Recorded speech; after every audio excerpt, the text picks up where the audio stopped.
Oke guys, jumpa lagi di channel YouTube saya Want to Be Creative. Dengar-dengar ya di bulan Agustus ini isu-isunya sih, nah akan terjadi yaitu demo besar-besaran. Gak taunya ini udah tanggal berapa ini di bulan Agustus.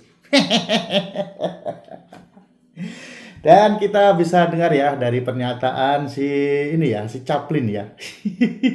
Charles Chaplin apa siapa itu yang pakai kacamata. Nah, dia telah mengatakan itu ya desas-desusnya seperti apa sih nanti di bulan Agustus ini. Dan juga pernyataan dari Hasan Nasbi, wis. Nah, kita boleh percaya sama si Chaplin atau sama si Hasan Nasbi. Nah, mengenai tentang video kali ini pembahasannya ini sangat seru sekali. Tentunya teman-teman akan dibuat tertawa-tawa. Ya, di sini ya dibahas sama teman kreator kita yaitu Opung Parbelak. Oke teman-teman, ojo kesuwen langsung nonton videonya ya. Yes. Video saya tentang update terkini demonstrasi mahasiswa 12 Juni 2026 lalu dicomot terus diupload hari ini 5 Agustus 2026. Peristiwanya benar terjadi, tapi bisa jadi disinformasi karena disalahgunakan. Seolah demo terjadi hari ini, padahal lihat kan, tanggal 5 Agustus 2026, Bundaran HI ini nggak ada demo. Kami liput aksi mahasiswa di Bundaran HI 12 Juni lalu dari siang sampai malam. Nah, akhir Juli sampai awal Agustus di media sosial, foto dan video yang berkaitan sama demo 12 Juni itu beredar lagi. Ada kesan seolah-olah demo baru terjadi sekarang dengan narasi media dibungkam. Atau demo sebesar ini kok nggak diliput media? Padahal nih, setelah 12 Juni itu belum ada lagi demo serupa di Bundaran HI. Nah, kenapa konten demo lama bisa rame lagi di media sosial? Ternyata ada pola terorganisir dan mustahil kalau dilakukan secara manual. Kalian masih ingat dengan makhluk yang satu ini? Betul. Salah satu tokoh politik di Indonesia, betul. Udah paling betul itu. Opung Parbelak, sebentar dulu. Opung Parbelak, mana ada Charlie Chaplin di Indonesia? Memang Charlie Chaplin nggak ada yang di Indonesia, ya. Tapi yang mirip pasti ada. Yang mirip banyak. Masih ingat nggak kalian beberapa bulan yang lalu dia mengatakan bahwasanya akan ada kerusuhan besar di bulan Agustus dan bulan September. Yang jadi pertanyaannya, kok Bapak bisa tahu? Hah? Bapak ya yang menggerakkan. Bapak ya biang keroknya. Atau Bapak yang mendanai? Ya. Nanya. Opung Parbelak, kenapa kau pakai perumpamaan? Langsung aja sebut namanya. Bah, kalian kira nggak kira itu disomasi nanti? Iya, masih mending kalau somasi langsung laporan polisi. Jadi kemarin biar tahu kalian sebelum aku ke NTT, aku masih ingat sekali ya, tanggal 31 Opung Parbelak berangkat ke NTT hari Jumat ya, hari Jumat. Hari Selasa ya, Selasa Rabu Kamis Opung Parbelak sudah di Jakarta. Mulai dari Selasa Rabu Kamis beredar video kerusuhan ada di Jakarta. Ada demo besar-besaran di Jakarta. Dan keliling aku biar tahu kalian, dia hari pertama Jakarta Selatan.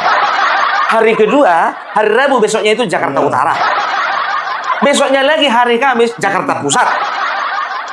Beli tiket lagi ke Tangerang untuk berangkat besoknya itu kan begitu ya, nggak ada demo satu pun. Kurang ajar orang ini bikin hoax, pikir gue begitu kan. Pergilah aku ke NTT ya kan, hari Jumat tanggal 31, tanggal 1, tanggal 2, tanggal 3 baru balik dari NTT ya. Hari Senin ya, itu beredar lagi video biar tahu kalian, tanggal 3 Agustus Opung Parbelak kembali dari NTT ke Jakarta. Ada lagi video mengatakan ya, di sini lagi ramai demo. Apakah ini yang dinamakan pembungkaman? Demo sebesar ini kok nggak ada yang ngeliput? Nggak ada yang ngeliput katanya, biar tahu kalian. Pulang hari Senin aku nyampe di Jakarta ya. Hari Selasa, Rabu, Kamis, Jumat aku masih di Jakarta. Keliling lagi aku saking penasarannya. Pergi ke Tangerang nggak ada demo. Pergi lagi main aku ke Jakarta Selatan juga nggak ada demo. Lagi ke Jakarta Pusat juga nggak ada demo. Dan terakhir kemarin kalau nggak salah kemarin hari Kamis itu ya, jalan aku ke Jakarta Selatan ya, ke Polres Jakarta Selatan. Kulihatlah biar tahu kalian ya, di situ orang tukang bangunan lagi bikin lagi merenovasi tembok daripada kepolisian Jakarta Selatan. Makin tinggi. Ku tengok kan, berarti memang betul-betul ada potensi kerusuhan kan begitu. Ku tanya lah sama tukang yang ngerjain, bang, ini kenapa dijadikan tinggi? Karena ada kerusuhan ya? Bukan bang, yang lama itu ya udah berantakan, udah rapuh, udah retak-retak bang temboknya katanya. Ya udah sekalian dibikin, sekaligus saya bikin agak tinggi. Ini video Opung Parbelak lagi di Polres Jakarta Selatan ini. Hah? Makanya aku bilang ya, hati-hati ketika kita menyerap informasi. Ya, Demo besar-besaran katanya. Sementara ya sekarang presiden dan wakil presiden sedang berusaha menjaga stabilitas baik ekonomi, baik politik dan juga keamanan dan ketertiban di Indonesia ini. Terlebih lagi di Jakarta. Ya, kalian tengok dulu nih, Nih, video kayak gini nyebar nih. Coba kalian tengok dulu.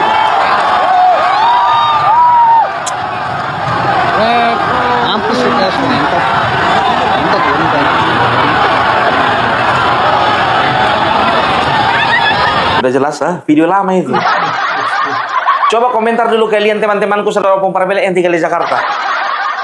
Makanya saking banyaknya video-video yang menyebar seperti ini membuat keresahan ya dari pihak kepolisian sehingga dilakukanlah penertiban atau patroli cyber ya. Ditangkaplah salah seorang wanita di Ciamis yang menyebarkan video-video seperti itu. Perhatikan ini. Seorang perempuan usia 45 tahun di Ciamis ditangkap polisi gara-gara nyebarin informasi hoax dan provokatif yang meresahkan masyarakat. Belakangan ini juga banyak banget konten yang ngajak demo Agustus. Masalahnya, nggak sedikit yang pakai video lama, foto lama, bahkan narasi yang belum jelas benerannya buat bikin orang emosi. Nah, sebelum lu ikut percaya atau nge-share, pikir dulu. Jangan sampai kita dimanfaatin sama orang yang sengaja bikin konten provokatif. Ingat, di media sosial itu yang paling gampang dimainkan bukan fakta, tapi emosi. Semakin orang marah, semakin viral kontennya. Makanya, kalau nemu berita atau video bikin emosi, jangan langsung percaya. Cek dulu sumbernya, lihat tanggal videonya, cari pemberitaan dari media kredibel. Kalau ternyata hoax, ya berhenti dulu. Jangan ikut nyebarin. Beda pendapat itu biasa. Kritik itu juga boleh, tapi jangan sampai kita jadi korban provokasi gara-gara. Iya. Beda pilihan biasa, beda capres biasa. Jangan ketika capresnya kalah, ngajak-ngajak orang itu demo. Aduh. Nah, tahu nggak kalian ya? Jadi video-video seperti ini memang sengaja disebarkan supaya apa? Supaya memancing emosi masyarakat. Supaya apa? Supaya makin benci kepada pemerintah. Pemerintah betul, ya. Pemerintah sedang berjalan dengan segala ketidaksempurnaannya. Baik buruknya pemerintah, kita harusnya dukung, kan begitu? Betul memang, ya. Bicara masalah MBG, pemerintah ada masalah. Betul memang. Bicara Koperasi Merah Putih, ya, banyak yang harus dibenahi. Betul memang. Ketika berbicara pendidikan, ya, maka harus ada, ya, tindakan nyata dari pemerintah. Terlebih lagi bicara tentang gaji guru yang saat ini, ya, dirasa sangat minim. Betul, tapi jangan pernah ya kita memperalat diri kita sendiri untuk menyebarkan berita-berita hoax seperti ini. Ya, karena apa? Karena ada pihak-pihak yang bertanggung jawab yang berusaha untuk menebar kegelisahan, menebar ketakutan di tengah-tengah masyarakat. Karena apa? Ketika masyarakat sudah kehilangan kepercayaan kepada pemerintah, kepada para penegak hukum, maka di situ akan terjadi sebuah kekacauan. Nah, kekacauan inilah yang dimanfaatkan oleh pihak-pihak tertentu untuk meraup keuntungan. Beredar, tahu kalian kenapa video ini harus semasif mungkin beredar? Jadi ini dia jawabannya, kita dengarkan. Kenapa kok banyak demo, tapi kok nggak diberitakan di media? Oke, konten saya kali ini akan lumayan panjang, jadi tonton sampai akhir. Beberapa hari terakhir, saya scroll. Banyak banget video-video demo-demo yang lama-lama diupload lagi dengan narasi yang sama dan serentak. Betul. Mahasiswa berlarian, aparat berhadapan dengan massa, asap, kerumunan besar, dan chaos di mana-mana. Dan captionnya, demo sebesar ini kok nggak ada di media ya? Betul. Emang media kita udah dikontrol? Betul. Saya mulai cari satu persatu, dan ini yang saya temukan. Video yang katanya demo sekarang, yang nggak diliput di media, itu footage yang lama. Video 2019, video 2022, Betul. video 2025, dan video-video lama yang diambil dipotong-potong, dirakit menjadi satu dengan lagu dan narasi yang menyedihkan. Kata-katanya hampir sama, captionnya juga mirip, polanya sangat identik, dan mustahil dilakukan secara manual oleh satu atau dua orang aja. Mustahil. Kalau dengar Komdigi bilang bahwasannya mereka mendeteksi adanya penyebaran konten lama yang diedit ulang dan diberi narasi baru. Betul. Ini adalah bagian dari upaya menciptakan keresahan publik menjelang peringatan kemerdekaan Indonesia. Sekarang saya mau ajak kalian berpikir lebih dalam lagi. Kenapa kok harus menjelang 17 Agustus? Kenapa momentumnya selalu dipilih di momen-momen penting nasional? Jadi ada yang namanya manufacture consent. Itu istilah dari Noam Chomsky ya. Kalau kalian pengen tahu Noam Chomsky siapa, boleh coba nanti dicari. Kalau dari pandangannya Noam Chomsky, ini adalah cara membentuk persetujuan publik bukan lewat fakta, tapi lewat emosi yang dirancang. Caranya adalah mengambil gambar yang paling dramatis, potong konteksnya, sebar di waktu yang paling strategis banget, dan biarkan algoritma yang memperkuat penyebarannya. Sama kayak potongan-potongan video yang selalu banyaknya itu bikin kita marah. Karena tujuannya adalah bukan biar kita ngerti kebenarannya, bukan. Tapi tujuannya adalah biar kita itu marah, biar kita itu takut, biar kita itu akumulasi kemarahan tadi itu bikin turun ke jalan. Dan begitu kita turun ke jalan, benturan dengan aparat lah yang terjadi, chaos yang tercipta. Dan itulah goals sesungguhnya. Karena begini loh, pola narasinya itu tuh relatif sama. Mengangkat apa? Isu ketimpangan, Iya. kemiskinan, Iya. dan kesulitan ekonomi. Tetapi dibingkai secara manipulatif dengan disinformasi. Tujuannya bukan sekedar nyampein kritik, bukan. Tapi pengen memancing kita, kemarahan publik ini loh. Membangun rasa frustrasi kita Betul. gitu. Dan mengikis kepercayaan masyarakat sama negara ini. Repot juga kalau kayak gitu, Pak. Jadi, yang terjadi sekarang ini, itu memiliki kemiripan pola ketika eskalasi kerusuhan Agustus 2025 kemarin. Iya. Yang digunakan apa? Eskalasi narasi digital. Tahun lalu sudah terjadi. Betul. Dan harapannya jangan sampai kita termakan dengan si provokasi yang Yes. terjadi dalam sosial media. Saya paham, kita memiliki keresahan yang sama, keresahan yang sangat nyata. Mulai Ya. dari harga-harga kebutuhan pokok yang naik, lapangan kerja yang tidak mudah, dan juga kondisi ekonomi yang masih belum sesuai dengan harapan. Itu valid dan itu bisa bahkan harus dikritik. Tapi ada bedanya antara kritik yang tulus dan operasi yang dirancang untuk menciptakan kerusuhan dan chaos. Karena yang kita inginkan adalah bagaimana kritik untuk negara ini lebih Iya. baik. Tapi kalau yang kedua yang dilakukan provokator-provokator ini memang pengen negara ini akan jadi rusak. Dan menjelang 17 Agustus ini, saya cuma berharap kita bisa lebih jeli untuk membedakan. Karena di tahun ini, 81 tahun kita merdeka, masih banyak yang harus dibenahi. Saya nggak pernah bilang buat sebaliknya ya. Tapi kita nggak akan pernah bisa membenahi apapun kalau energi kita habis untuk marah-marah pada sesuatu yang nggak nyata. Iya. Ada video-video provokasi yang membenturkan kita satu sama lain. Janganlah hal ini jadi bahan bakar untuk tujuan yang kita sendiri nggak tahu siapa dalang di baliknya. Mari sama-sama kita jaga Indonesia. Ya mantap kali. Cerdas sekali abang ini. Cocok jadi manajer Komdes Merah Putih. Parah kau Opung Parabela sudah capek-capek dia menjelaskan. Kau bilang dia jadi manajer Komdes Merah Putih. Memang begitu kan, memang Komdes Merah Putih kan cerdas-cerdas. Bukan gitu. Ada gula apa? Ada. Selamat pagi. Jadi itu dia, ya. Jadi video-video yang nyebar itu, ya, itu untuk memancing kemarahan, ya. Ingat, aku bilang sama kalian, ini sudah terjadi juga, ya, terhadap YouTuber Nusantara. Waktu chaos 25 Agustus tahun kemarin, ya, video YouTuber Nusantara, anak-anak YouTuber Nusantara yang ngumpul sama Bapak Joko Widodo, yang soan juga ke Istana Wapres, Mas Gibran, ya, itu dijadikan potongan-potongan video atau itu dijadikan kompilasi video, ya, seolah-olah menggambarkan, ya, Bapak Joko Widodo sedang menghimpun kekuatan, ya, untuk untuk memancing kerusuhan, kan begitu. Dikatakan kita ini adalah biang keroknya, kita inilah adalah yang merencanakan kerusuhan, kita ini adalah buzzer-buzzer bayaran yang memang dipakai untuk meruntuhkan atau melengsarkan pemerintahan Bapak Prabowo. Ternyata apa hasilnya? Opung Parabela dan teman-teman YouTuber Nusantara, ya, kita semuanya silent. Kita nggak perlu klarifikasi apa-apa, ya. Nggak lama kemudian Del Pedro yang ditangkap polisi. Di sini membuktikan bahwasanya, ya, Opung Parabela dan juga YouTuber Nusantara tidak akan pernah menggunakan hoax untuk, ingat ya, tidak akan pernah menebarkan hoax untuk menjadi terkenal dan juga meningkatkan popularitas. Nggak perlu. Kemarin biar tahu kalian, saya Didu udah sepil-sepil. Nggak lama kemarin biar tahu kalian udah sepil-sepil dia, ya, itu kerjaannya itu influencer YouTuber yang ada Nusantara-Nusantaranya itu. Sekelompok orang yang ada Nusantara-Nusantaranya itu. Safri Samsudin.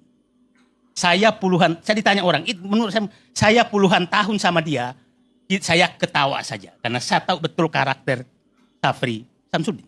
Tapi nggak apa-apa, biarin aja biar makin muncul. Dan yang menariknya, Bang Ginting, Saudara Ginting ini, yang menyebarkan itu semua, akun-akun yang paling menyebarkan, akun yang ada Nusantaranya. Pak Beli sudah paham akun-akun Nusantara itu. Jadi saya menyatakan, ini Pak Prabowo memang udah harus hati-hati. Maksudnya Oslo ya? Ya? Maksudnya Oslo begitu? Said Didu, kenapa? Mau framing lagi kau? Udah nggak laku, Wak. Udah nggak laku framinganmu itu. Udah terbaca.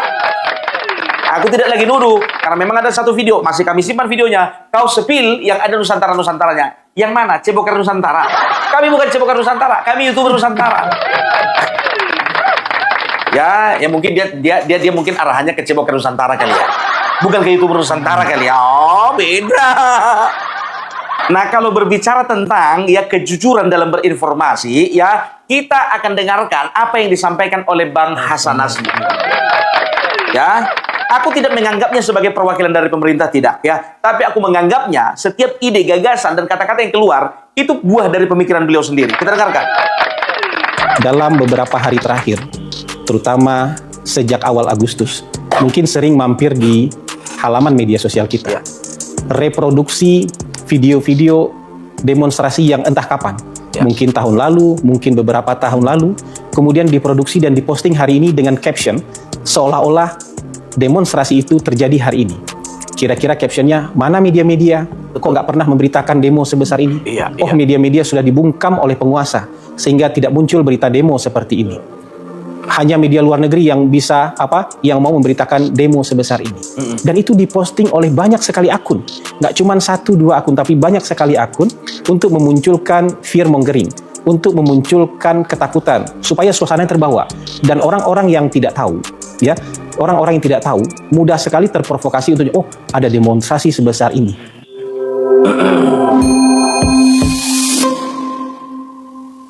Assalamualaikum warahmatullahi wabarakatuh. Teman-teman, bertemu lagi dengan saya dalam siaran mikrofon Hasan Nasbi, dan ini saya taping di hari Jumat tanggal 7 Agustus tahun 2026. Nah, mungkin kali ini saya membahas cerita yang sebenarnya juga sudah pernah saya singgung beberapa waktu lalu. Mungkin di awal-awal tampil kembalinya siaran mikrofon Hasan Nasbi, saya pernah membahas ini. Mungkin ini kita kasih judul, nama samaran menyulut kerusuhan dari tempat liburan. Ya, karena memang ceritanya seperti itu. Jadi saya ingin bercerita tentang seorang warga Inggris yang bernama Stephen Yaxley Lennon. Oh, aku kira tadi Risma Syarifan.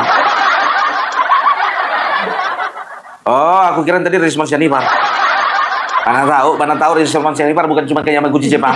Mana tahu Risma Syarifan juga pernah ke Inggris. Oh, Bung Parmelang. Kok bagus-bagus kau. Kami lagi serius mendengarkan ini. Lanjut. Dia seorang tokoh terkenal lah di Inggris. Tokoh terkenal karena banyak pengikutnya. Ya, pengikutnya besar terutama di media sosial. Di media sosial dia menggunakan nama samaran. Nama samarannya Tommy Robinson. Makanya sampai hari ini dia dikenal dengan nama Tommy Robinson. Jauh lebih dikenal dengan nama samarannya dibandingkan dengan nama aslinya. Tommy Robinson ini mendirikan sebuah organisasi sayap kanan bernama EDL, English Defense League. English Defense League ini adalah sebuah organisasi sayap kanan yang kerjanya mengkritik dan menghujat serta mencaci maki kebijakan pemerintah, khususnya kebijakan soal imigran. Jadi kalau bisa dikatakan dia adalah tokoh sayap kanan yang betul-betul anti imigran. Jadi organisasi ini menyerang kebijakan pemerintah soal imigran, termasuk juga menyebarkan berita-berita provokasi dan kebencian terhadap para imigran, terutama imigran yang berasal dari Timur Tengah dan beragama Islam. Nah, untuk menjalankan kegiatan-kegiatan propaganda dan kampanye anti-imigrannya, Tommy Robinson itu mendapatkan dana puluhan ribu, ratusan ribu, sampai jutaan dolar dari lembaga-lembaga yang berasal dari luar negeri. Ada yang berupa lembaga think tank, beberapa lembaga think tank yang berasal dari Amerika Serikat. Ada media yang menggaji dia bulanan dari Kanada. Ada keluarga-keluarga kaya ya yang punya yayasan kemudian mendonasikan sebagian kekayaan mereka kepada Tommy Robinson untuk menjalankan propaganda dan kampanye kebencian anti-imigran yang dilakukan oleh Tommy Robinson. Sebentar dulu Bang. Kayak mengingatkan sebuah yayasan di Indonesia nih. Kan ada juga yayasan-yayasan ya yang didanai oleh George Soros. Dan juga ada medianya. Sebentar dulu, mudah-mudahan salah ya. Ada foundation, ada Kurawal Foundation, ada Selios. Mereka terima dana dari George Soros. Dan salah satu media yang menerima dana dari George Soros itu Tempo. Kok mirip ya? Mudah-mudahan jalan ceritanya beda. Mudah-mudahan. Dan dari dana itulah Tommy Robinson mengorganisasikan kampanye-kampanyenya. Dia terutama aktifnya di platform X ya, dan jumlah pengikutnya sangat besar di platform X. Nah, sampailah suatu ketika di akhir bulan Juli tahun 2024 terjadi sebuah momen tragedi kemanusiaan yang terjadi di Southport, Inggris. Di Southport ini ada sebuah kelas tari, dan kelas tari ini diserang oleh seorang warga negara Inggris, memang keturunan Rwanda, tapi dia sudah lahir dan menjadi warga negara Inggris. Namanya Axel Rudakubana. Dia bukan Muslim, ya, dia beragama lain. Dan dari tindakan yang tidak berperi kemanusiaan oleh Axel Rudakubana ini, korbannya adalah 3 orang anak perempuan siswi sekolah tari di Southport. Ini jadi sebuah tragedi kemanusiaan yang luar biasa. Tapi belum kering tangisan para ibu-ibu yang anaknya menjadi korban. Belum sempat otoritas setempat mengumumkan siapa pelaku sebenarnya. Tommy Robinson dan kawan-kawan sudah mempublikasikan sebuah sosok hayalan, sosok fiksi bernama Ali Al-Sakati. Ali Al-Sakati ini diframing oleh Tommy Robinson dan kawan-kawannya sebagai imigran muslim yang baru saja sampai di Inggris dengan perahu dan sedang mencari suaka. Belum dapatkan kewarganegaraan Inggris, baru mendarat dengan perahu untuk mencari suaka. Tommy Robinson mengirimkan provokasi ini dari media sosial dia dan teman-teman dia dari sebuah tempat liburan, bukan dari Inggris, dari sebuah tempat liburan, resort bintang 5, Atlantica Mare Village di Ayia Napa, Cyprus. Jadi dia lagi liburan di pinggir kolam renang. Itu beberapa media Inggris akhirnya mempublikasikan ini. Di pinggir kolam renang sambil sunbathing, dia mengetik, membuat video, mengarang sosok hayalan bernama Ali Al-Sakati sebagai pelaku pembunuhan terhadap 3 siswi sekolah tari di Southport. Dalam hitungan jam, kata-kata yang diketikkan di media sosial di-repost oleh banyak orang. Sosok Ali Al-Sakati mendadak terkenal di kalangan warga Inggris, terutama aktivis-aktivis sayap kanan yang anti-imigran. Entah siapa itu Ali Al-Sakati, tapi pokoknya sudah terkenal aja sosok Ali Al-Sakati. Dan dalam hitungan jam, kemarahan-kemarahan yang tadinya hanya ada diketikan di layar ponsel, kemudian berubah menjadi aksi jalanan. Berubah menjadi lemparan batu, berubah menjadi lemparan api, berubah menjadi pengerusakan, berubah menjadi penghancuran di Southport. Kerusuhannya nggak cuma 1 hari. Kerusuhannya berlangsung selama lebih kurang 7 hari. Dan mungkin menjadi kerusuhan terburuk di Inggris dalam beberapa puluh tahun terakhir. Korbannya hotel-hotel tempat para imigran pencari suaka dihancurkan dan dibakar. Jadi ingat ya, jadi si Tom Robinson ini ya, dia ketika ada kejadian itu, ya kejadian di kelas tari itu yang dilakukan oleh seorang dari Rwanda ini, ya bukan beragama Islam, ya, tapi si Tom Robinson ini membuat sebuah tokoh fiksi, ya seolah-olah tokoh fiksi ini yang melakukan pembantaian tersebut, ya. Nah, akhirnya timbullah kemarahan terhadap para imigran. Karena apa? Karena yang digambarkan oleh Tom Robinson itu, yang membuat sebuah tokoh fiksinya itu adalah menggambarkan seorang imigran. Maka ya masyarakat di sana di Inggris ya terpancing emosinya, terpancing kebenciannya terhadap para imigran. Nah, terjadilah sebuah serang penyerangan ya di konsentrasi di mana imigran-imigran tersebut berada, ya, entah di hotel kah itu, entah di sebuah komunitas kah itu, pokoknya ya yang menjadi sasaran mereka adalah imigran. Inilah bahayanya, ya, bahayanya sebuah narasi, karena apa? Narasi itu akan membentuk sebuah opini publik. Nah, opini publik itu akan dianggap sebagai sebuah kebenaran oleh orang-orang yang tidak bisa berpikir panjang dan tidak bisa berpikir jernih. Kita lanjut. Tempat ibadah Muslim, khususnya di Southport, dihancurkan, dilempari batu. Toko-toko yang diindikasikan dimiliki oleh imigran Muslim dihancurkan. Bentrokan dengan polisi luar biasa. Jumlah korban dari kalangan polisi itu mungkin yang terbesar juga. Wow. Dalam sejarah Inggris modern. Karena mungkin ada 100-an polisi yang menjadi korban, luka-luka, patah tulang, gegar otak, akibat kerusuhan menghadapi amukan kelompok sayap kanan yang mencurigai pembunuhan itu dilakukan oleh sosok hayalan bernama Ali Al-Sakati. Nah, pemerintah Inggris, sebuah pemerintahan yang dianggap sangat demokratis, menjunjung tinggi toleransi, menjunjung tinggi kebebasan, ya, menjunjung tinggi hak-hak individu untuk berpendapat, kemudian harus mengevaluasi pendirian mereka terhadap kebebasan individu dan kebebasan berpendapat. Mereka kemudian memutuskan untuk mempercepat penerapan fast track ini, mempercepat penerapan dari OSA, Online Safety Act. Sebenarnya OSA ini sudah mereka rancang sejak tahun 2023. dan baru mau diterapkan tahun 2025. Tapi karena ada kerusuhan yang disebabkan oleh provokasi Tommy Robinson beserta kawan-kawannya bersama kelompoknya yang suka marah-marah ini, kemudian pemerintah Inggris akhirnya memutuskan untuk mempercepat penerapan dari Online Safety Act. Ini setingkat undang-undang yang mengatur ujaran-ujaran dan ketikan di media sosial, yang memaksa platform-platform untuk menerapkan protokol krisis untuk segera dengan proaktif men-take down ujaran-ujaran kebencian, fitnah yang ada beredar di media sosial di Inggris. Ini yang diterapkan oleh pemerintah Inggris. Jadi muncul pemerintah dengan tangan besi. Platform-platform diminta untuk membuka channel, saluran pengaduan supaya bisa dengan cepat menentukan dan memutuskan supaya konten-konten ini segera di-take down. Karena kalau tidak, pemerintah Inggris menyadari bahwa yang mereka takutkan sekarang tidak hanya sekedar lemparan batu di jalan, tidak hanya sekedar amukan di jalan, tidak hanya sekedar api yang dikobarkan di jalan,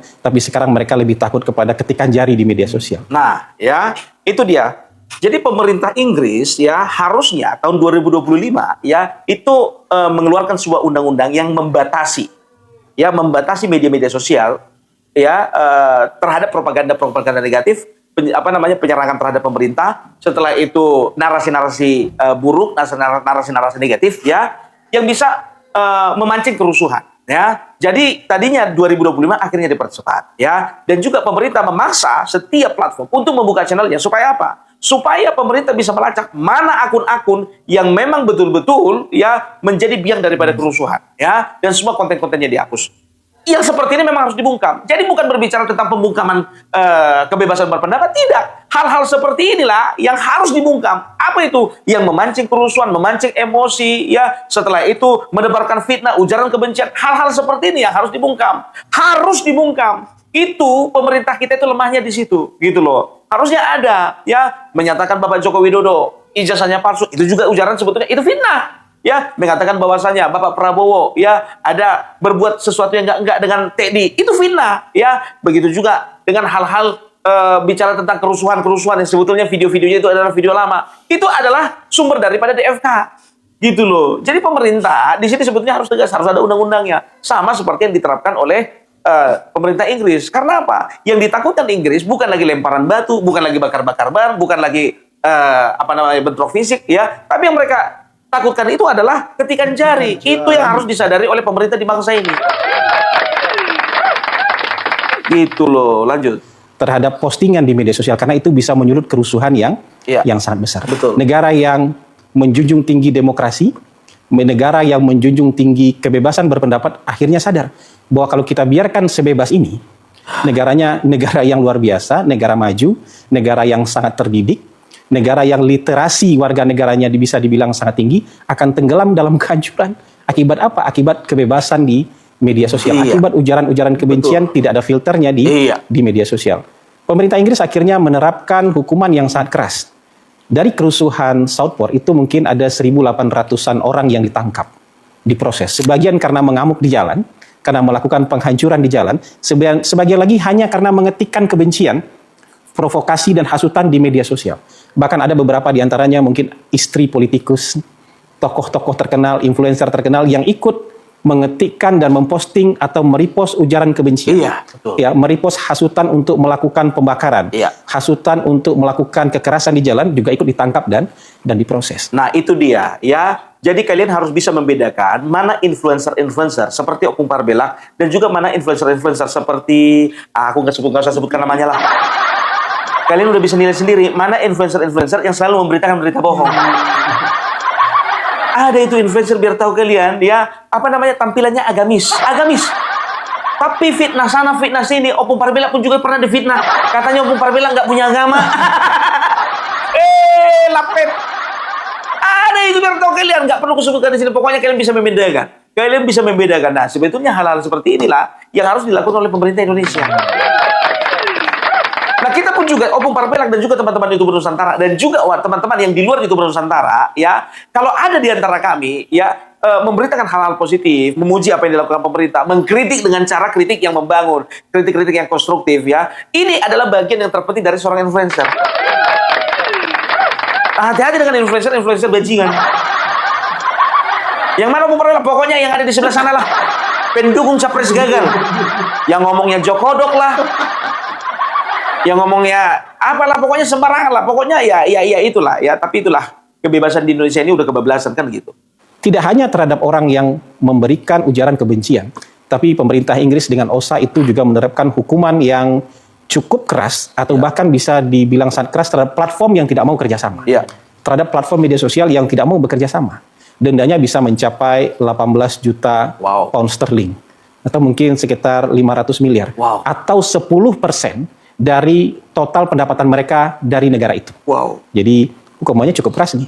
Jadi ada hukuman terhadap orang yang memposting sesuatu yang berisiko terjadinya kekacauan di dalam masyarakat Inggris dan hukuman terhadap platform yang tidak mau bekerja sama. Itu dilakukan oleh sebuah negara demokratis, sebuah negara yang menjunjung tinggi kebebasan berpendapat, sebuah negara yang tingkat pendidikan warga negaranya tinggi, sebuah negara yang masyarakatnya punya literasi yang cukup tinggi, tapi bisa terperosok ke dalam kemarahan, kehancuran, berdasarkan postingan, nama samaran, akun samaran, ya, yang sedang liburan.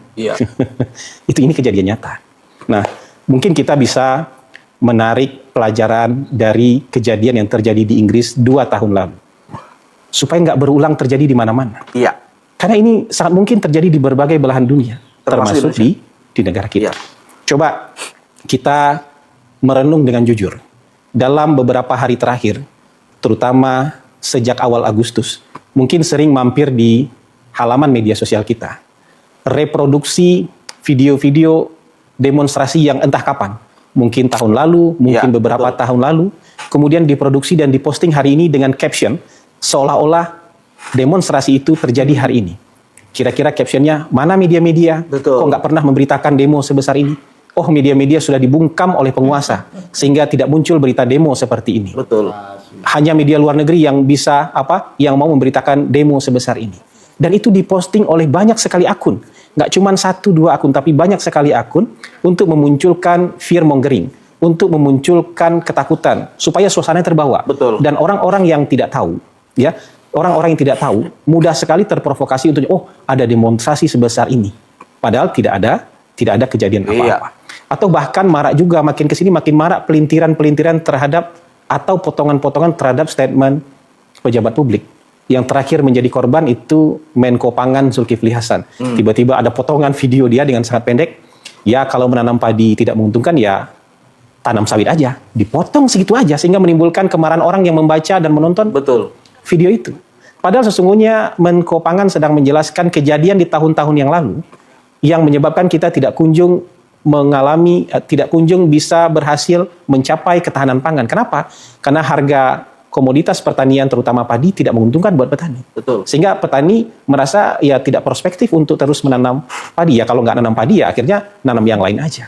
Konteks itu sekarang sering dipotong, dihilangkan atau bahkan sengaja dikaburkan supaya apa? Supaya orang marah terhadap pejabat tertentu. Dan korbannya bukan hanya Zulkifli Hasan. Menurut saya ini korban terakhir yang saya lihat nih, sampai hari ini pelintiran-pelintiran terhadap pejabat publik. Ada juga muncul hoax segitunya ya, istana cari uang, pemerintah cari uang dengan mengadakan war ticket untuk hadir dalam perayaan 17 Agustus di istana.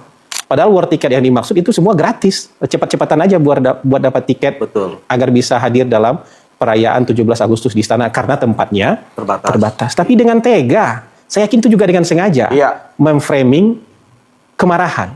Ini manual book-nya kan manual book yang sama.